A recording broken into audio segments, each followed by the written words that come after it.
Je puis tout par celui qui me fortifie. L'Éternel nous accordait encore le privilège de vous servir ce soir, mesdames et messieurs, dans le cadre de cette autre édition de l'heure de solution. Bonsoir à tous, bonsoir à toutes. Merci de nous rejoindre.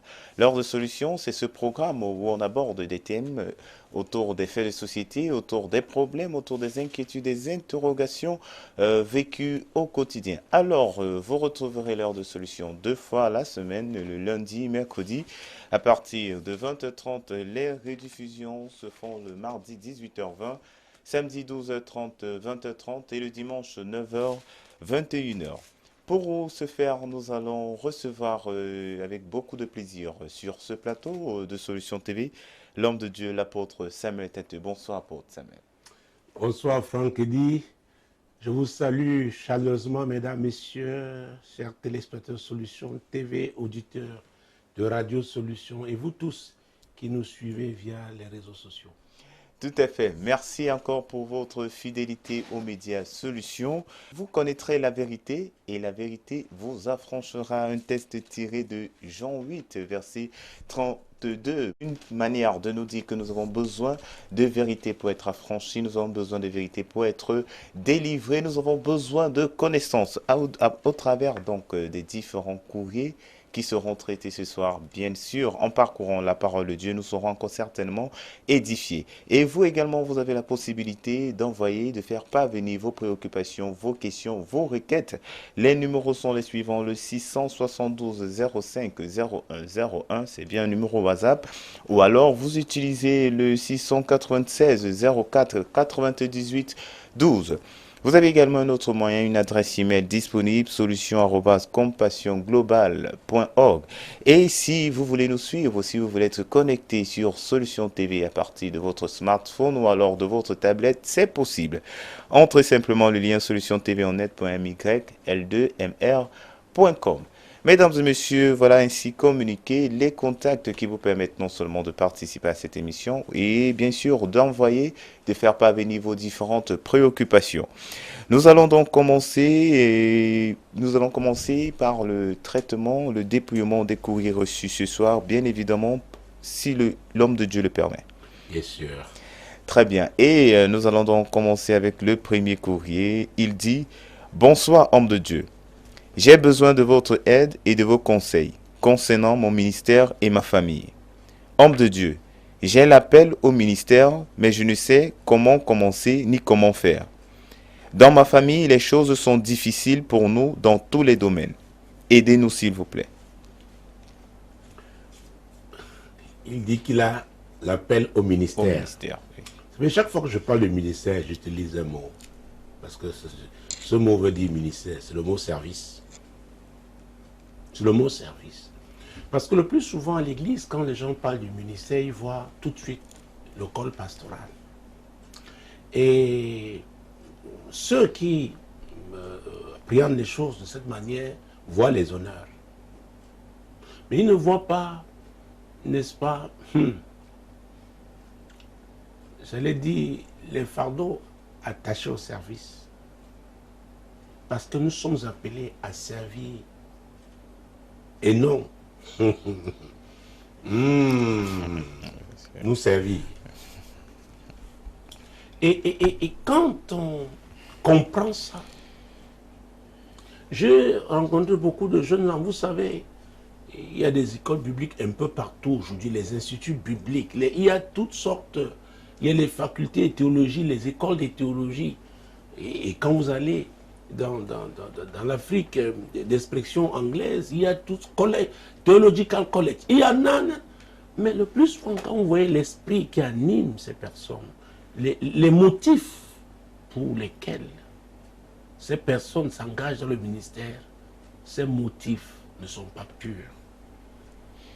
Vous savez, les gens voient toujours là où d'autres sont arrivés, ils ne cherchent pas à s'intéresser aux étapes.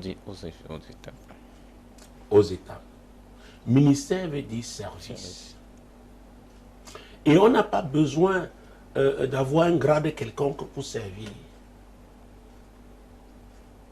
On sert même à partir de la maison. Nous, à la maison, chacun avait ses tâches. Il y en a qui devaient faire la vaisselle, il y en a qui devaient balayer la maison. Vous comprenez? Vraiment, que ce soit un ministère veut dire service. Donc, on peut commencer à servir jeune. Et je voudrais prendre le cas d'un jeune, un jeune dans la Bible. Et c'est le jeune Samuel. Vous savez, Dieu a voulu que j'ai ce prénom, Samuel. 1 Samuel chapitre 3. Mesdames, Messieurs, j'ai l'habitude de vous conseiller d'ouvrir vos Bibles avec nous, de lire avec nous, de noter ces passages bibliques pour les méditer. C'est très important. Ne soyez pas seulement des religieux. Vous êtes là seulement pour écouter. Vous devez, vous aussi, n'est-ce pas, cheminer avec Dieu, grandir avec Dieu. Et cette croissance passe, oui, par la méditation de la parole de Dieu. C'est très important. Comme ça, on ne vous racontera pas des histoires. Vous saurez qu'il s'agit de la parole de Dieu que chacun de nous doit mettre en pratique. Donc, nous sommes dans 1 Samuel. 1 Samuel en son 3e chapitre. Commençons avec le verset 1. Le jeune Samuel était au service de l'Éternel devant Élie. La parole de l'Éternel était rare en ce temps-là, les visions n'étaient pas fréquentes. Quelle introduction! Le jeune Samuel. Il était au service de l'Éternel. Devant qui? Élie. J'aurais bien voulu savoir quel est son Élie. Élie était sacrificateur. Élie était donc un homme de Dieu. Et le jeune Samuel était au service de Dieu. Devant qui? Élie. Élie était comme ce leader, ce coach. Et c'est très important. J'ai rencontré des gens qui m'ont dit que non, ils ont une relation verticale avec Dieu. C'est bien.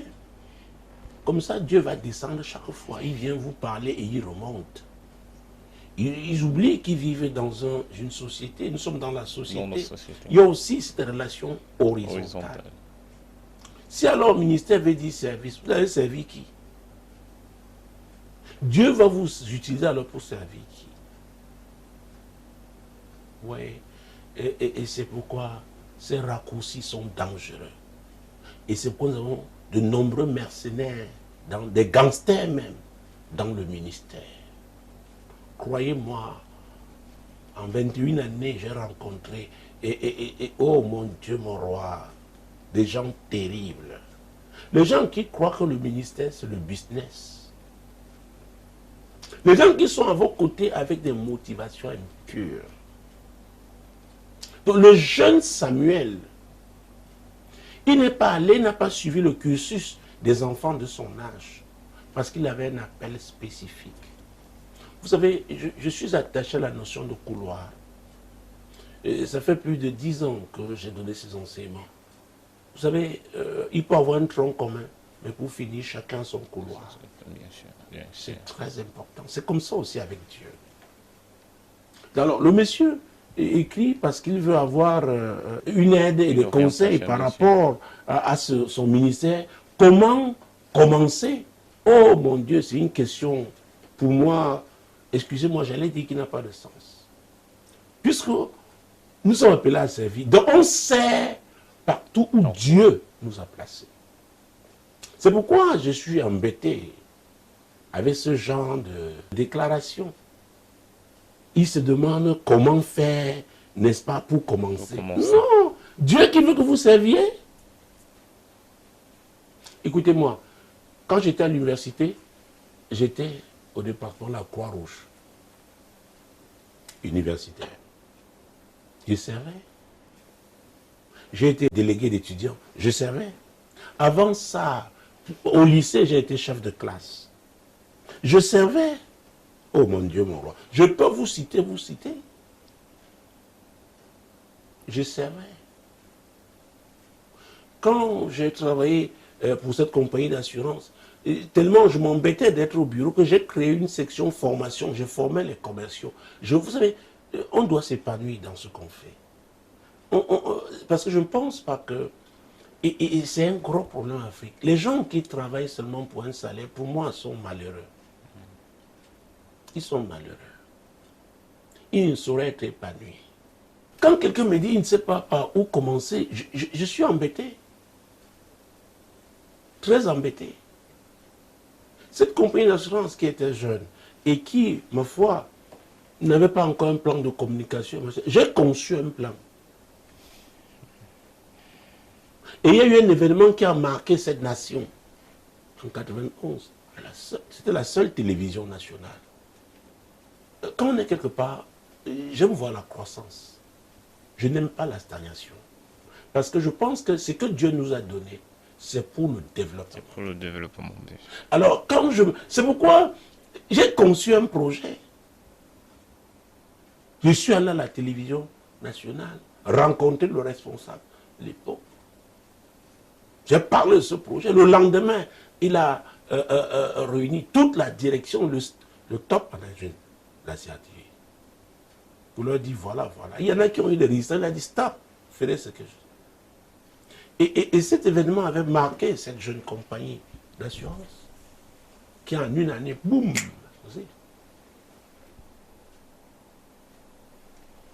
je n'étais pas directeur de la communication, je n'étais pas le directeur commercial, mais je sentais le potentiel. Vous savez, j'ai fait une série d'enseignements en 2009 sur le potentiel. Il y a des gens, quand je les regarde aujourd'hui à la télévision, je dis oui, quand même, je vois cette semence. Cette semence. Oui. Donc, servir. Chacun de nous doit être utile. Il doit apporter sa petite pierre. Il doit. C'est la volonté de Dieu. C'est pourquoi nous sommes là. Alors, j'ai du mal à comprendre que quelqu'un soit appelé au ministère, dans au service, et qui ne sache pas par où commencer. Non, moi je pense que c'est naturel. C'est naturel. Écoutez, quand nous étions délégués au resto universitaire, pour ceux qui étaient consciencieux, nous mangions après, c'est-à-dire à la fin du service. Pourquoi nous étions contents de voir, pour ceux qui étaient consciencieux, nos camarades qui ont mangé, ils ont été satisfaits. Maintenant, après. Mais vous savez, en Afrique, aujourd'hui, dans un certain nombre de pays, les gens pensent qu'ils doivent d'abord se servir. Non. Jésus a dit qu'il n'y a plus de plaisir à donner qu'à recevoir. C'est pourquoi vous n'avez pas besoin de gêner, prier, chercher, avoir des révélations pour savoir si tel a appelé au service ou pas. Vous voyez comment les guerres de positionnement. Écoutez, quand vous appelez à servir, même si on vous met au garage, écoutez, votre service va vous ouvrir les portes. Oui, ne me dites pas qu'on me combat, on ne veut pas. J'avais dit aux gens, s'il fallait l'autorisation des hommes, je ne serais jamais dans le ministère. Je me suis retrouvé dans des parties de ce monde. Je me souviens quelque part, je ne citerai pas ton nom, on n'avait jamais entendu quelqu'un qui parlait le français, physiquement, comme ça. Je me suis retrouvé invité là-bas. Dieu sait comment il fait. C'est pourquoi j'ai dit, oh mon Dieu, nous n'avons pas fini, pendant des éditions, nous n'avons pas fini tous les courriers, vous voyez. Mais le problème, c'est que les gens doivent comprendre. Et j'en ai mis une émission appelée Tu dois comprendre sur cette même antenne. C'est très important.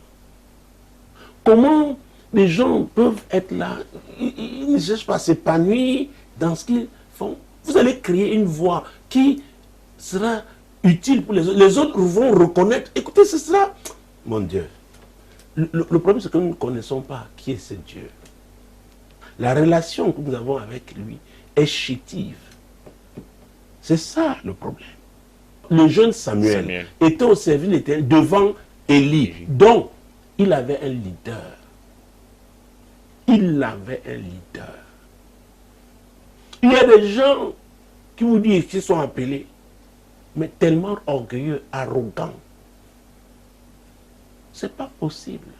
La Bible déclare que c'est l'humilité qui précède la gloire. On ne peut pas enseigner quelqu'un qui est orgueilleux. Puisqu'il est rempli lui-même, il n'y aura pas d'espace pour recevoir l'enseignement. Vous savez, les gens croient que le ministère, et c'est pourquoi je parle de l'école du ministère. Et les gens croient toujours que c'est la théorie, parce que nous, en Afrique, on veut les diplômes.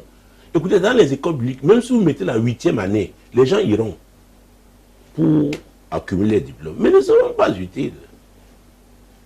Je les connais depuis une vingtaine d'années. Il y en a qui après sont allés chercher, trouver des diplômes en Afrique du Sud, en Amérique du Nord. Mais vous ne voyez pas de fruits. Où est le produit? Où est le... Non. Donc, je pense que ce courrier me permet, et je voudrais rester vraiment dans ce cadre, pour que les gens ne se fassent pas d'illusions. Chacun appelé à servir. Et le service ouvre des portes incroyables. Le service. Pendant que vous servez, les gens vous voient. Votre réputation va vous précéder. Oui. Le ministère, ce n'est pas le showbiz. Non. Le ministère, ce n'est pas Hollywood. Non. C'est le service. Et il y a le maître suprême qui est là. Vous savez, il y a un enseignement que les gens ont beaucoup aimé, et je le conseille à nos auditeurs et téléspectateurs, les nés peuvent l'avoir aussi, le modèle de Christ. Il y a un modèle. Vous savez, Jésus a été envoyé sur cette terre pour accomplir une mission. Mais avant cela, il a été charpentier. Il a été charpentier. Il devait passer par là. C'est un de nos problèmes, surtout nous, de ce côté du monde. Imbus de nous-mêmes. Oh! Dieu a besoin de votre cœur, le cœur du service. Et il vous fera passer donc par ces étapes. Et parmi ces étapes, oh, ces étapes, il y a des blessures. Il y a la méchanceté des gens, l'ingratitude des gens, la jalousie, la haine.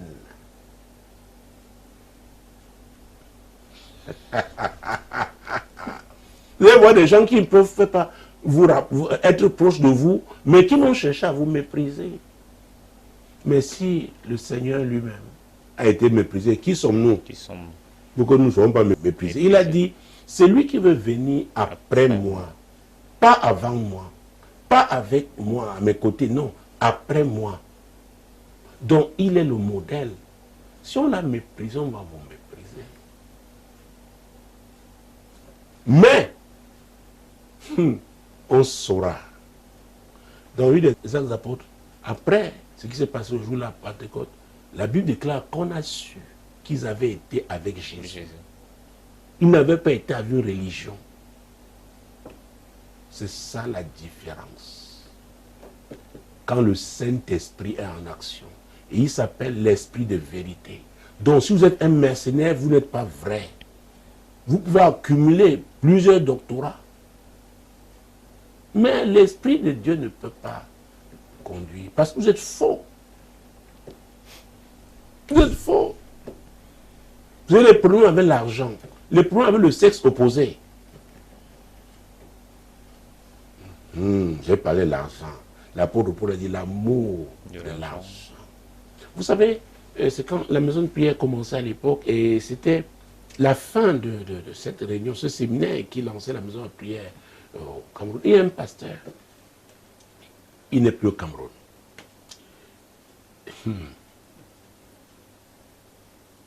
Et son ministère, qu'il a laissé au Cameroun, a disparu.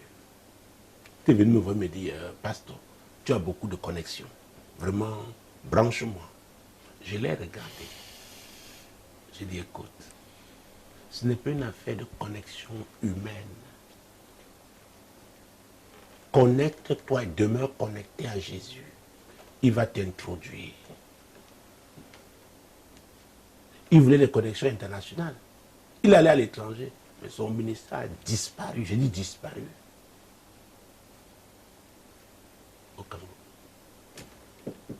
Et un apôtre me parlait de lui il n'y a pas longtemps, et particulièrement son épouse. Et pour cet homme de cet âge que je respecte, parce que c'est un homme spécial, il me dit c'est pas possible. Abandon au Cameroun pour aller être une colboxeuse. Je ne dirai pas dans quelle nation. Ça m'a fait froid dans le dos. Je dis, mais ce papa, un homme de cet âge, peut parler comme ça. Mais vous savez, il y a des moments, la déception est si forte, si grande, qu'on se dit quel gâchis. Donc quand j'ai ce genre de courrier, je ne sais pas comment commencer. J'allais lui poser la question de savoir comment il a rencontré Jésus. Comment même il a su qu'il a appelé au ministère. Vous savez, quand le fondement n'est pas bon, et beaucoup sont comme ça avec des titres. Après, vous savez, par la grâce de Dieu, j'ai été invité comme orateur à plusieurs conférences. Et le plus souvent, ce sont les Africains. Ils viennent, oh, j'ai ici. Vous prenez le temps, vous arrivez à lui consacrer un temps pour l'écouter. Vous voyez que le fondement est mauvais. Il a manqué d'intégrité. Il a refusé de servir. Il croit qu'en sautant, il va arriver. Le jeune Samuel était au service de l'Éternel devant Élie. Élie est celui-là que Dieu avait placé. C'est très embêtant. Il y a quelqu'un qui dit, oh vraiment, j'avais prié pour tel ministre. J'ai regardé, il était content. J'ai dit, ouais. Si vous pouvez savoir que les politiciens, vous le passez, vous entrez par la porte. Après, les féticheurs aussi vont entrer par l'autre porte. Puisque les policiers accumulent seulement pouvoir sur pouvoir. Ils croient qu'on peut mélanger tout ça. Le jeune Samuel était au service de l'Éternel devant Élie. Continuons. La parole de l'Éternel était rare en ce temps-là, les visions n'étaient pas fréquentes. En ce même temps, Élie, qui commençait à avoir les yeux troubles et ne pouvait plus voir, était couché à sa place. La lampe de Dieu n'était pas encore éteinte, et Samuel était couché dans le temple de l'Éternel où était l'arche de Dieu. Alors, vous savez, là la Bible nous parle de la vieillesse d'Élie. Mais il était le père spirituel de Samuel. Il y a des gens qui sont tellement pressés, ils sont prêts à précipiter leur père, leur mentor, parce qu'ils veulent occuper la place. Ça ne se passe pas comme ça. Donc, on nous parle de sa vue, n'est-ce pas, qui était déjà trouble, n'est-ce pas? Trouble, oui. Voilà. Mais Samuel était là. Okay. Samuel avait confiance en Élie. Et il était couché là où Élie l'avait placé. Alors, Élie avait ses propres fils. C'était des adultes. La Bible dit qu'ils étaient des sacrificateurs pervers, qui ne connaissaient pas l'Éternel. Des gens terribles, amoureux de l'argent, impudiques. Le jeune Samuel est arrivé, il a dit, ah Seigneur, je suis venu te servir ici. Il n'a pas dit, mais voilà celui-là, ses propres enfants sont comment? Vous voyez le cœur?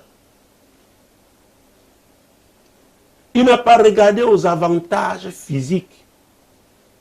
Il a dit, je dois faire mes classes. Oh mon Dieu, mon roi. Continuons. Alors l'Éternel appela Samuel. Il répondit, me voici. Et il courut vers Élie et dit, me voici car tu m'as appelé. Élie répondit, je n'ai pas appelé, retourne te coucher. Et il alla se coucher. Vous voyez ça? C'est l'Éternel qui l'appelle. Mais parce que Élie était son père. Il a lu que c'était le père. Et il est allé vers son père. Donc, c'était la nuit. Il y a des gens, oh, vous les appelez au téléphone la nuit, ils font comme s'ils n'ont pas entendu.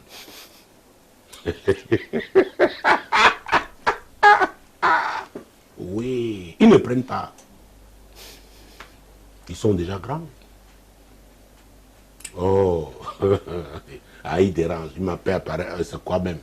Hein? Vous voulez servir Dieu? Vous n'avez pas vu chez les médecins?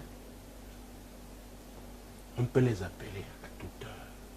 Et je dois vous dire qu'il y a même un genre de responsabilité dans certains domaines. Il vous est interdit de fermer votre téléphone.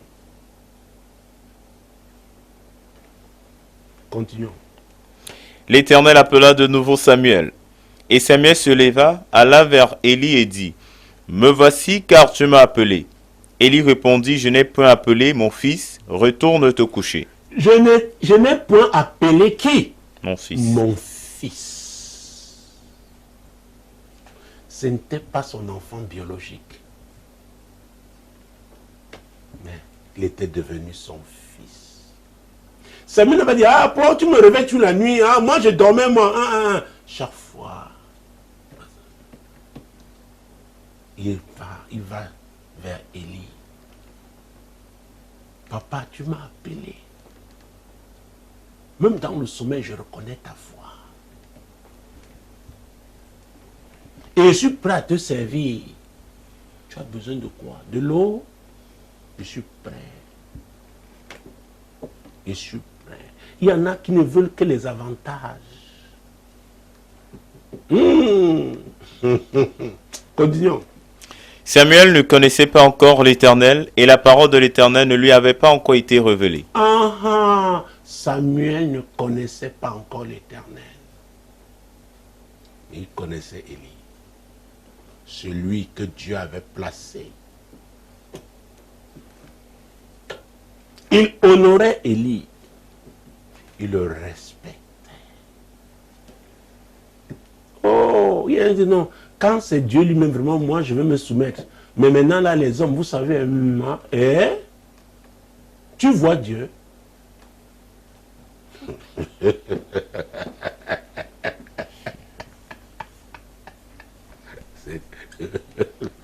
Bon Dieu, continuons. L'Éternel appela de nouveau Samuel pour la troisième fois. Et Samuel se leva, alla vers Élie et dit, « Me voici, car tu m'as appelé. » Hey, troisième fois. Il ne se fâche pas. Il ne se fâche pas. Tout ça la nuit. Continuons. Élie comprit que c'était l'Éternel qui appelait l'enfant, et il dit à Samuel, « Va, couche-toi, et si l'on t'appelle, tu diras, parle, Éternel, car ton serviteur écoute. » Et Samuel alla se coucher à sa place. Oh, Samuel a obéi. Il n'est pas allé se coucher à la place de quelqu'un d'autre. Il n'a rien envié. Il n'a pas convoité. Il y en a qui veulent changer de voix pour paraître. Hey! Jésus. Mon Dieu, mon Dieu, mon Dieu. Écoutez, nous ne sommes pas des photocopies. Chacun est une pièce originale. Dieu sait pourquoi il vous a donné ce timbre vocal. Il sait pourquoi il vous a donné cette taille. Cette couleur de votre peau. Il sait pourquoi. Il sait. Et vous devez vous soumettre à ce couloir. Ne enviez personne. C'est pourquoi l'Internet, ils disent date camerounienne. Parce qu'on savait. Je viens, j'ai fini ma portion, j'ai pris mon avion. On dit, tu ne restes pas, après il y aura excursion et tout. J'ai autre chose à faire. Beaucoup croyaient que c'était l'orgueil, mais à vrai dire, c'était considérant la charge que l'Éternel m'a confiée. Ah oui.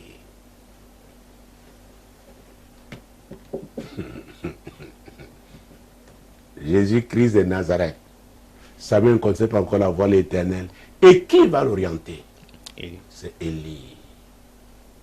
Élie sait ce que tu ne sais pas. Ton Élie sait ce que tu ne sais pas. Tu peux être grand de taille, le dépasser en taille, mais il sait ce que tu ne sais pas. Et Élie peut te faire échouer si tu ouvres les portes. Ton Élie. Vous savez, on peut savoir d'avance que tel va échouer. et vous le voyez dans sa ruse, vous le laissez aller, continuer. Vous savez qu'il va se fracasser.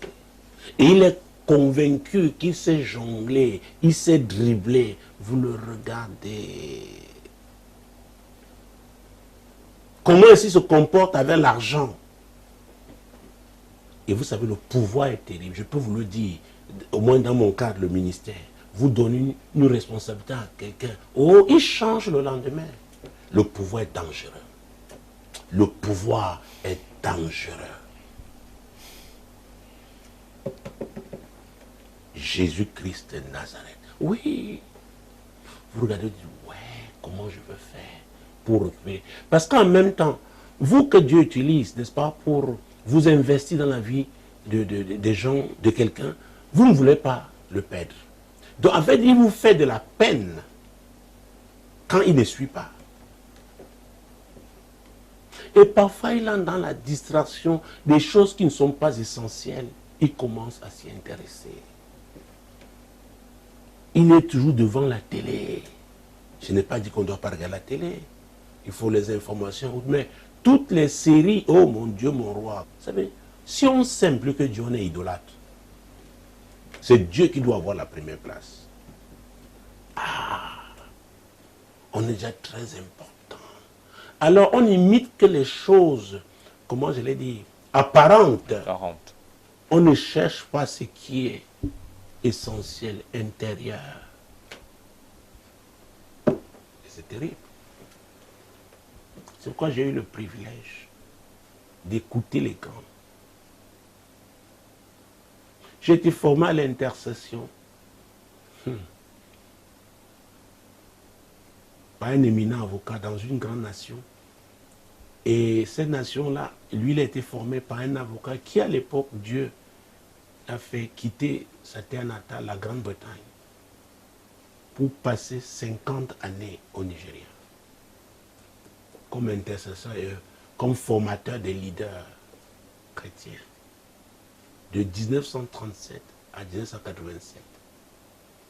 Et il a remis son manteau dans cet avocat-là aussi, qui aussi a abandonné son cabinet pour l'intercession.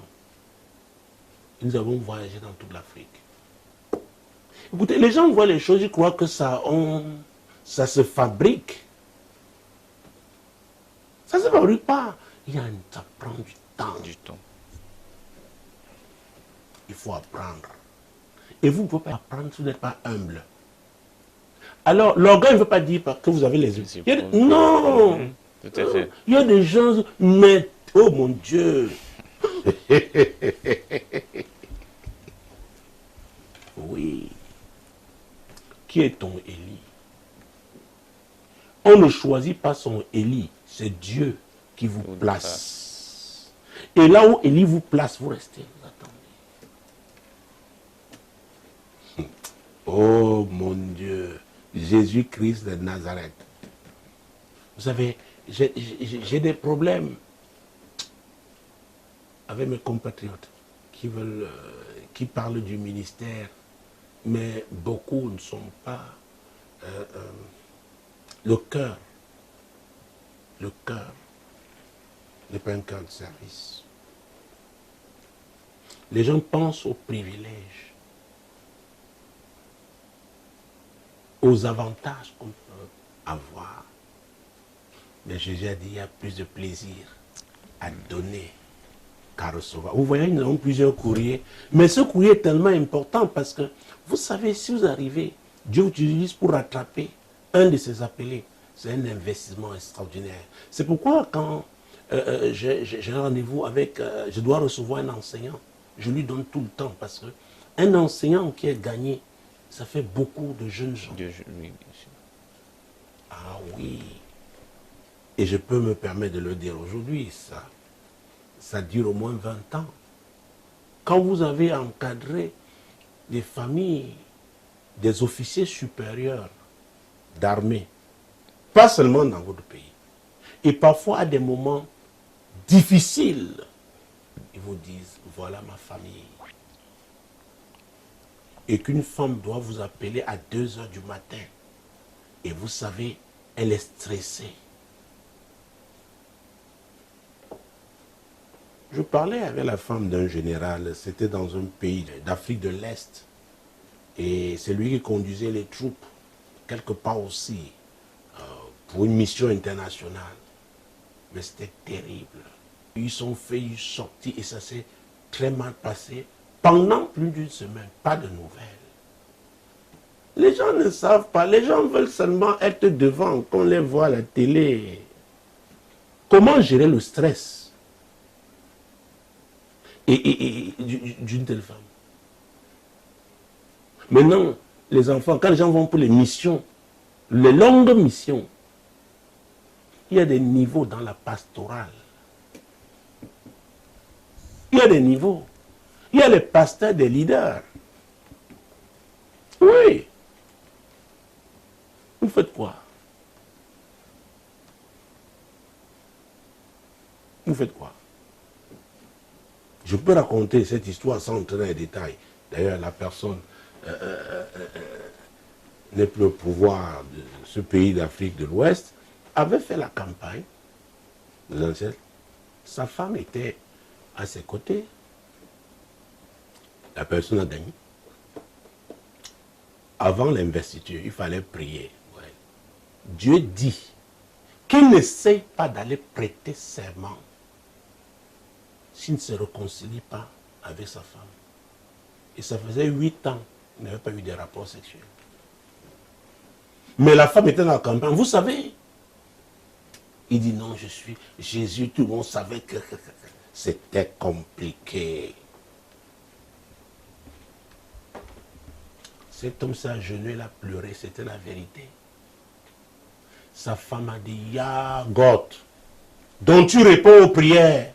L'homme si.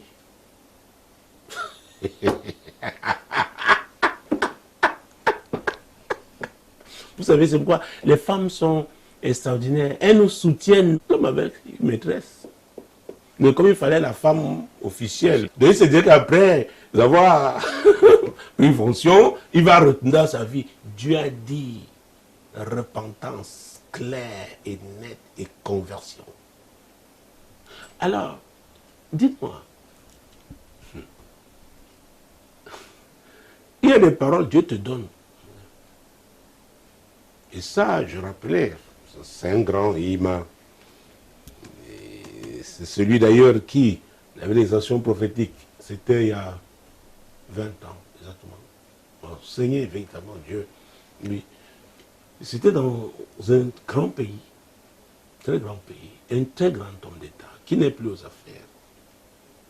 La veille de sa prestation de serment, on dit qu'il faut que les pasteurs. Mais parmi les grands, ils disent non, il faut un prophète. On dit il y a tel là-bas. Et on l'a appelé. Il arrive. Au moins, il prend l'huile.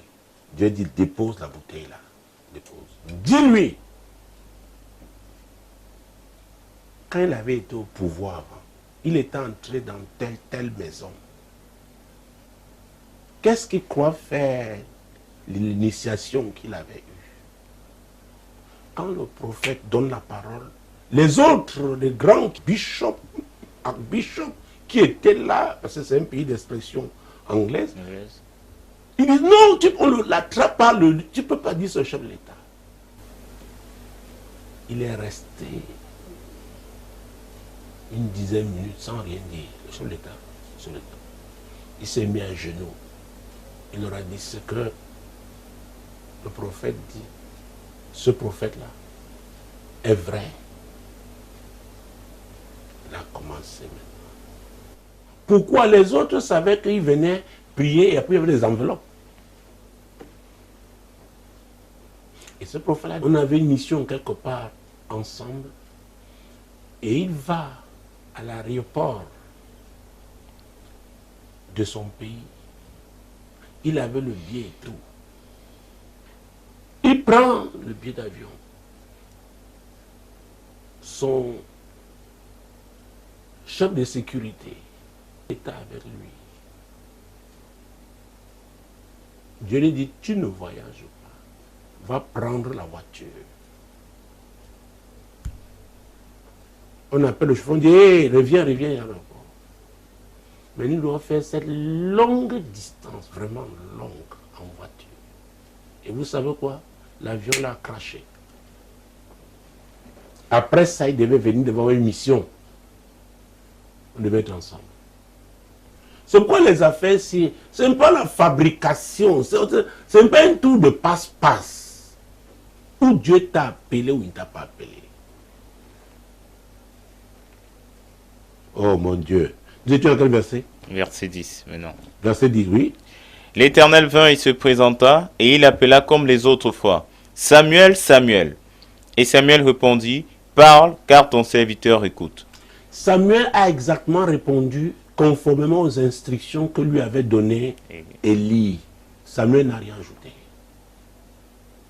Et Dieu va finalement, n'est-ce pas, parler. Il n'en a pas assez de temps parce que là, mon Dieu, mon roi, nous courons après le temps. Verset 19. Samuel grandissait. L'Éternel était avec lui et il ne laissait tomber à terre aucune de ses paroles. Oh! Samuel faisait comment? Grandissait. Il faisait comment? Grandissait. Il grandissait. Jésus lui-même n'est pas allé tout de suite dans le ministère. Il devait d'abord être charpentier. Et je ne peux pas entrer dans la dimension prophétique du charpentier. Oui. Donc chacun de nous est appelé à grandir. On apprend auprès des aînés. Et ça a été le problème ici au Cameroun.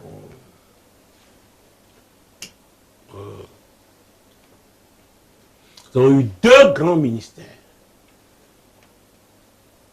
Mais comme Dieu, mon Dieu, l'apostolat, le domaine apostolique, des gens, les deux, les seuls qui ont eu vraiment un ministère international. Et je le dis parce que, invité à certaines nations, m'a dit, tel. Et je me souviens, parce que les deux ont quitté la scène. Un en 2002, un autre, je crois, c'était en 2009, parce que je pars du Cameroun. Arrivé à Entebbe, on m'attendait, on m'a dit, mais Samuel, c'est qui est arrivé chez vous? Et je voyageais avec les missionnaires qui partaient de partout pour l'animation à Yaoundé.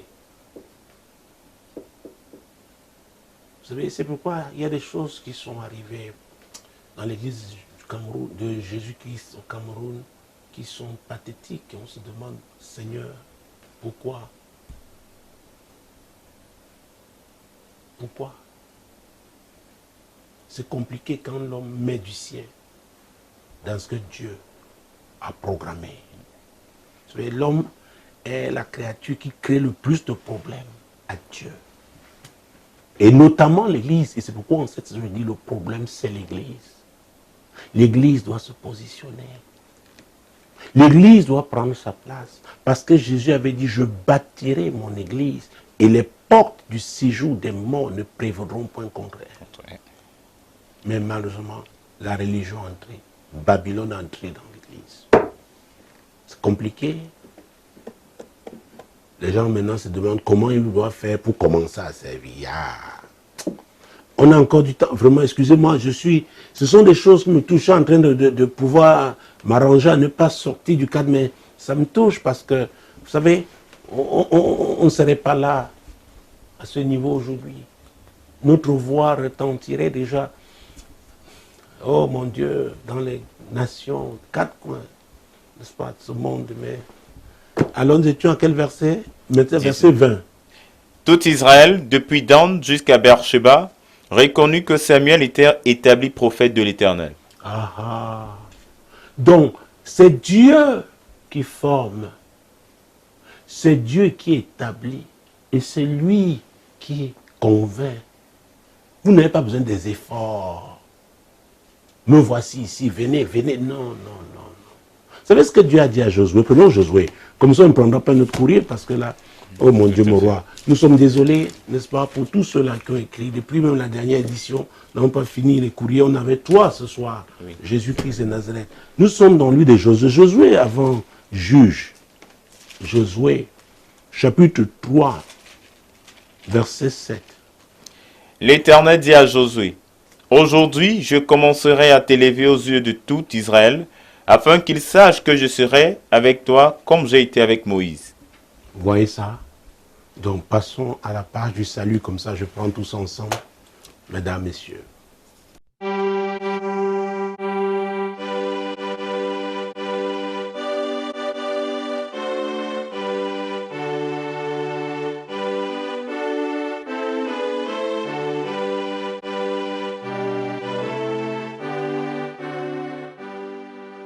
Aujourd'hui, je commencerai à t'élever. Josué avait été le serviteur de Moïse. Un homme soumis, un homme humble. Si vous commencez étant le patron, il vous reste quoi? C'est tombé. Oui, et c'est ça le problème de beaucoup. Tu vois un jeune homme, il a déjà un assistant qui porte sa Bible. Tu le regardes, tu dis, hey, nous avons vu ça quelque part. Je suis tourné vers mon épouse, elle m'a regardé. Et elle a compris tout de suite ce que je voulais dire. Que tu es déjà comme ça, tu es déjà arrivé. Et tu viens, tu t'agenouilles que tu veux la prière. Quel genre de prière? Tu es déjà Archbishop. Mesdames, Messieurs, ce courrier nous permet, j'allais dire pour résumer, que nous sommes tous appelés à servir chacun dans son couloir. Et je dis, on commence à servir même au sein de sa famille. Mais on ne peut pas servir sans humilité. On ne peut pas vraiment servir sans la vérité. Jésus a dit, je suis le chemin, la vérité et la vie. Nul ne peut aller au Père que par moi. Donc, si vous voulez accomplir le plan de Dieu pour votre vie, accomplir votre destinée, oui, vous devez rencontrer Jésus. C'est très important. Vous devez vous soumettre à lui. Je ne parle pas d'une religion, je parle de Jésus. Je parle de Jésus. Il a dit, vous connaîtrez la vérité et la vérité vous affranchira. Et dans Actes chapitre 3, verset 19, c'est le dernier passage pour cette émission, parce que nous sommes en train de sortir. Actes chapitre 3, verset 19. Et là, vraiment, Pierre s'adressait à une catégorie de personnes qui, déjà, avaient une certaine relation avec le Seigneur. Ça peut nous faire penser à ceux qui sont déjà à l'église. Actes 3, verset 19. Repentez-vous donc et convertissez-vous pour que vos péchés soient effacés. Repentez-vous donc et convertissez-vous. Vous devez changer. À Nicodème, Jésus lui a dit, tu dois naître de nouveau. Il lui a encore dit, ne t'étonne pas que je vous ai dit que vous devez naître de nouveau. La parole de Dieu là, c'est elle qui transforme. C'est elle qui va nous aider, chacun en ce qui le concerne, à accomplir sa destinée en Jésus. C'est très important. C'est très important. Oui. Donc, peut-être, ce sera vraiment le dernier passage. Romains 10, verset 9. Si tu confesses de ta bouche le Seigneur Jésus, et si tu crois dans ton cœur que Dieu l'a ressuscité des morts, tu seras sauvé. Car c'est en croyant du cœur qu'on parvient à la justice, et c'est en confessant de la bouche qu'on parvient au salut. Alors, si vous êtes convaincu, je peux vous conduire juste à faire cette confession simple, parce que tout vient de votre cœur. Répétez après moi tout simplement. Seigneur Jésus, je crois que tu es le Sauveur. Je reconnais que je suis un pécheur et je regrette d'avoir péché. Je m'engage à te suivre. Aide-moi, Seigneur. Gloire à Dieu. Si c'est venu de votre cœur, c'est une nouvelle vie. Maintenant, un nouveau départ avec Jésus. Alors, demandez à Jésus de vous conduire dans une église où on va vous enseigner cette vérité, vous encourager à la pratiquer parce qu'on la pratique là-bas. Dans le livre de Daniel, la Bible dit, ceux qui connaîtront leur Dieu agiront avec fermeté. Comme ça, vous demeurerez ferme dans les voies du Seigneur. Et c'est Jésus qui a dit, tout ce que vous demanderez à mon Père en mon nom, quel est votre problème en ce moment? Quel est ce défi?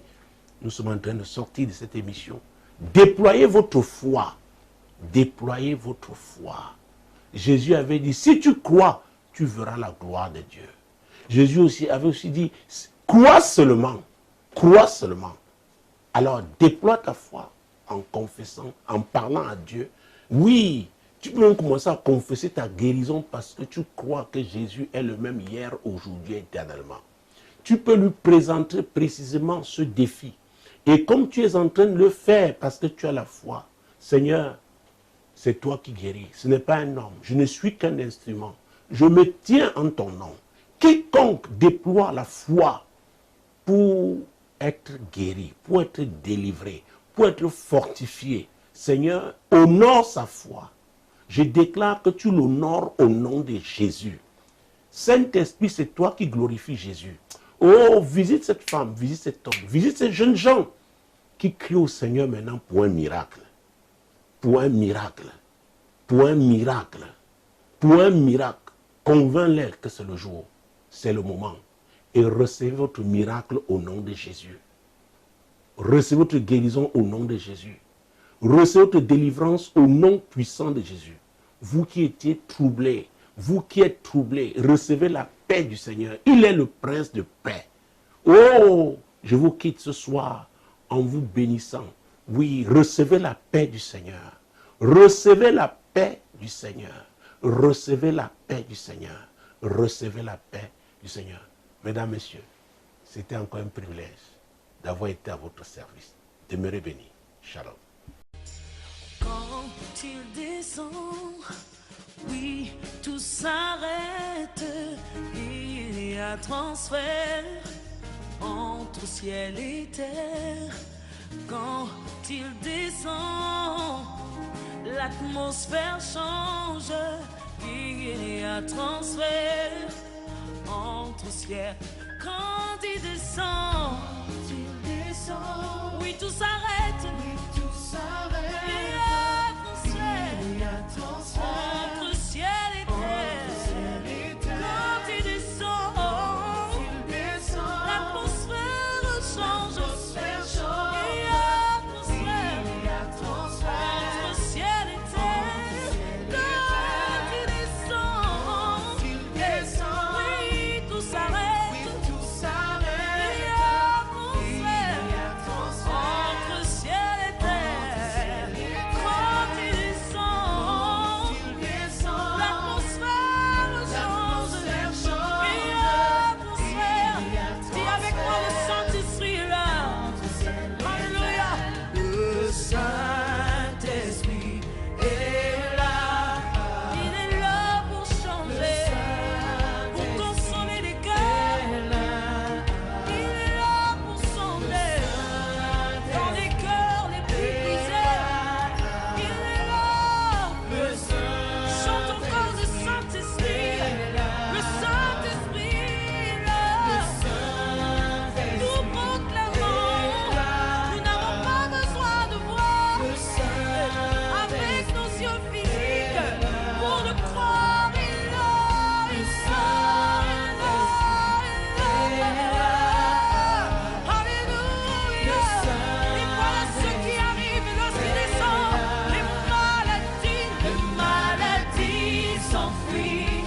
Les aveugles veulent, les paralytiques. Les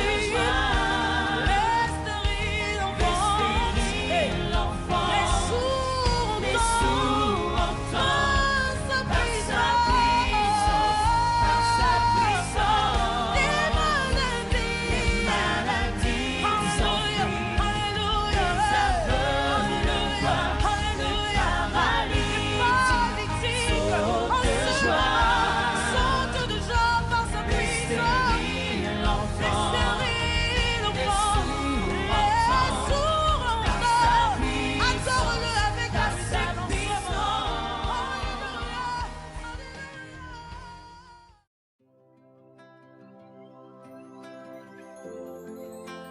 Viens, Esprit de Dieu.